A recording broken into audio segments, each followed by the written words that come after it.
home. Tonight, the Sheriff's Department telling us they responded to the property in the town of Wolf River just after 5 this morning.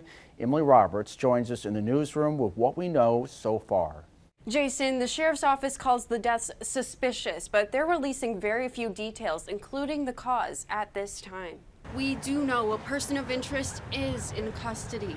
Fox Valley Metro Police confirm officers and deputies found that person at the Heart of the Valley YMCA in the village of Kimberly a little more than 2 hours after discovering the bodies. The Outagamie County Sheriff's Office tells Action 2 News the person was acting strange inside the YMCA. As staff escorted them out, law enforcement arrived. Officers knew that was the person of interest because of the ID they used to check into the Y. Winnebago County calling the death investigation, quote, very active and ongoing, end quote. The public isn't in danger, and we'll continue bringing you the latest as we learn more. In the newsroom, Emily Roberts, Action 2 News.